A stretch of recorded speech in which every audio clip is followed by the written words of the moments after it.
Is there such a thing as being too rich? Well, most of us would love to have that problem, right? But it does happen to more families than you might think.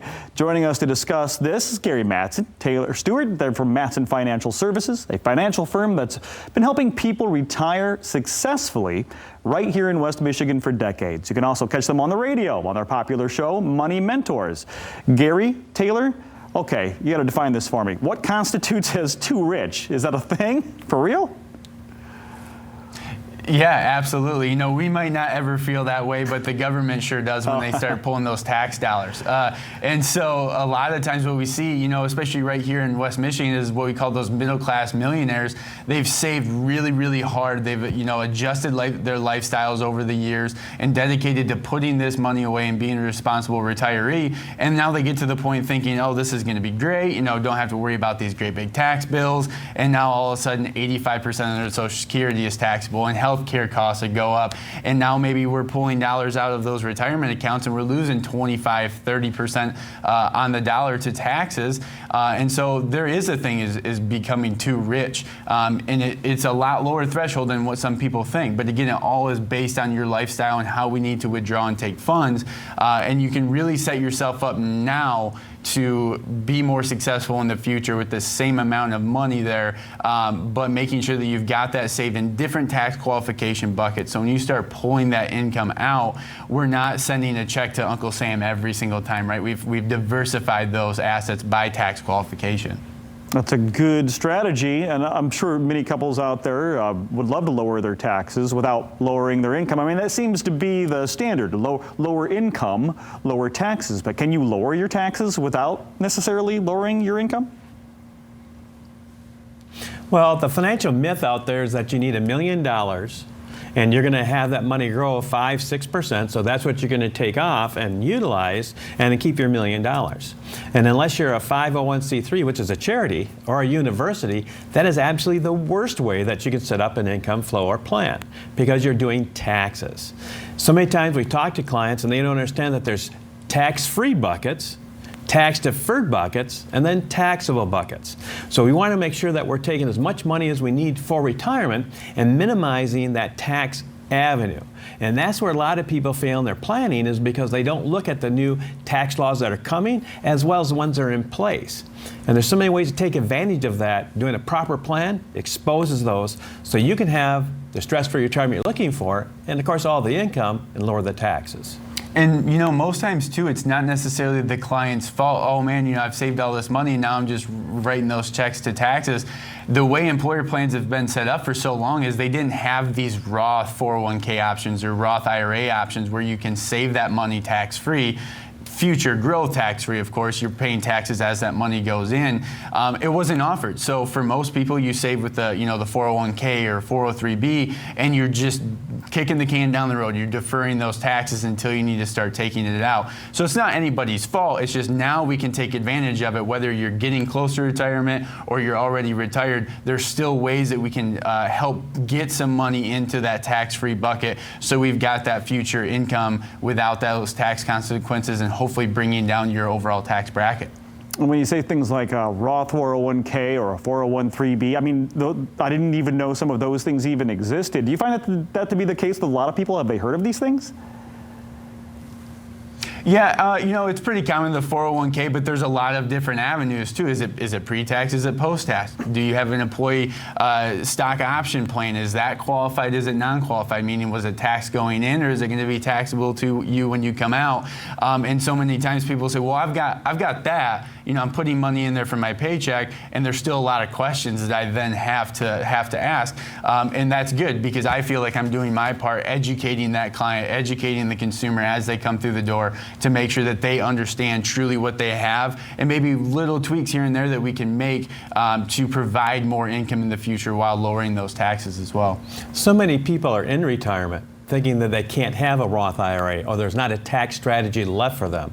And there are a lot of tax strategies, and you can, even in retirement, even though you're not having income from a job, can still have a Roth IRA if it's done properly. You know, a lot of people, when they hear these types of things, diversification, ways to avoid overpaying on your taxes, I mean, it sounds like tools for the wealthy, right? I mean, do you have to be wealthy to use these rules? Well, let me start here. The tax avoidance actually is illegal, but there are tax strategies that we can use. So no, and again, if you've had $250,000 or more in retirement savings account, you need to have a tax strategy. Because let's face it, we're going to have income coming in, and understanding the thresholds that go on, then you have down the road required minimum distributions that's now changed to 72 from 70.5. And so all these things come at you and you're not sure what to do. And then you have Medicare coming at you and saying, well, you've taken too much money out, we're going to even charge you more for Medicare, what they call a penalty, if you would, until you get your number lower. So there's a way to have the income you want without it being taxable if it's set up the right way. And when should we start this process? I mean, when do you start? How far out, I should ask, should you plan this tax strategy? Yeah, yesterday. How about that, right? Okay. So we want to start now, especially now we are in a great tax structure as far as those tax brackets go, but they're going up. Whether they get pushed up here in the next couple months or next year, we know that once we get to 2025, it's gone. We're going back to pre-2017 tax rates there, and it's going to bring some of that tax liability back to people. So the short answer to your question is right now. Sit down with a fiduciary financial advisor, start getting that information and diversifying your assets by tax qualification so you're preemptively setting yourself up for a very successful retirement. Now, if you're in your financial red zone, we consider that 36 months or less away from retirement or possibly downsizing that time frame.